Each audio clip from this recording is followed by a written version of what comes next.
తిరుమల శ్రీవారి దర్శనం కోసం నిత్యం వేలాది మంది భక్తులు దేశ విదేశాల నుంచి వస్తుంటారు. అయితే కొండపై టీటీడీ ఆధ్వర్యంలో నిర్వహించే మాతృశ్రీ తరిగొండ వెంగమాంబ అన్నప్రసాదన కేంద్రంలో భోజనం చేస్తుంటారు. కొందరు ప్రైవేట్ హోటల్స్, రెస్టారెంట్లలో ఆహారాన్ని ఇష్టపడుతుంటారు. ఈ క్రమంలో టీటీడీ మరో కీలక నిర్ణయం తీసుకుంది. తిరుమల శ్రీవారి భక్తులకు నాణ్యమైన ఆహారం అందించేందుకు టీటీడీ సరికొత్త ప్రణాళికల్ని సిద్ధం చేసింది. ఈ మేరకు చర్యలు కూడా ప్రారంభమయ్యాయి. టీటీడీ ఇప్పటికే తిరుమలలో ఉన్న మాతృశ్రీ తరిగొండ వెంగమాంబ అన్నప్రసాదన కేంద్రంలో భక్తులకు అందించే ఆహారంలోనూ అత్యున్నత ప్రమాణాలు పాటిస్తోంది. అలాగే తిరుమలలో మొత్తం 10 పెద్ద క్యాంటీన్లు, 6 జనతా క్యాంటీన్లు అందుబాటులో ఉన్నాయి.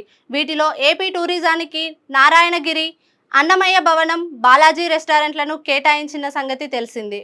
అలాగే సన్నిధానంలోని పెద్ద క్యాంటీన్ను ప్రైవేట్ సంస్థకు కేటాయించిన సంగతి తెలిసిందే. ఇక మిగిలిన పెద్ద క్యాంటీన్, హెచ్విడిసి భవనాలు, జనతా క్యాంటీన్, అన్నపూర్ణలో 2 భవనాలు వినియోగానికి అనువుగా లేవు. అందుకే వాటి మరమ్మతులపై టీటీడీ ఇంజనీరింగ్ శాఖ అధికారులు పరిశీలిస్తున్నారు.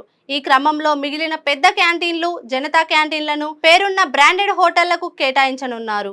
ఈ మేరకు త్వరలో టెండర్లు ఆహ్వానించేందుకు ఇప్పటికే లైసెన్సింగ్ విధి విధానాలు ఖరారు చేసినట్లు టీటీడీ బోర్డు ఎక్స్ అఫీషియో సభ్యునిగా వినయ్ చంద్, టీటీడీ ధర్మకర్తల మండలి ఎక్స్ అఫీషియో సభ్యునిగా దేవాదాయ శాఖ సెక్రటరీ వి వినయ్ చంద్ ఆదివారం తిరుమల శ్రీవారి ఆలయంలో ప్రమాణ స్వీకారం చేశారు. టీటీడీ అదనపు ఈవో సిహెచ్ వెంకటయ్య చౌదరి వారితో ప్రమాణ స్వీకారం చేయించారు. అనంతరం కుటుంబ సమేతంగా స్వామివారిని దర్శించుకున్నారు. రంగనాయకుల మండపంలో వేద పండితులు వేదాశీర్వచనం చేశారు. వి వినయ్ చంద్కు శ్రీవారి చిత్రపటం, తీర్థ ప్రసాదాలను అదనపు ఈవో అందించారు.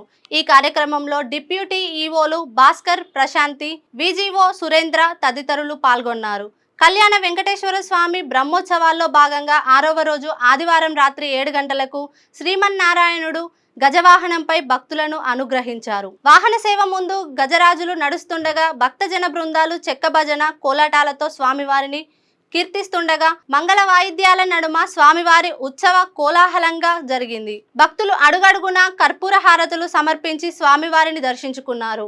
రాజులను పట్టాభిషేకాది సమయంలో గజాలపై ఊరేగిస్తారు. ఒక విశిష్ట వ్యక్తిని ఘనంగా సన్మానించాల్సి వస్తే గజారోహణ చేసే ప్రక్రియ నేటికే ఉంది. ఈ వాహన సేవ దర్శనం వల్ల కర్మ విముక్తి కలుగుతుందని పురాణాల ద్వారా తెలుస్తుంది. స్వామి గజవాహనాన్ని అధిష్ఠించిన రోజేగాక ఉత్సవాల వేళ తిరుమల తిరుపతి దేవస్థానం గజరాజుల ఉత్సవాల వేళ తిరుమల తిరుపతి దేవస్థానం గజరాజులు పాల్పంచుకుంటాయి.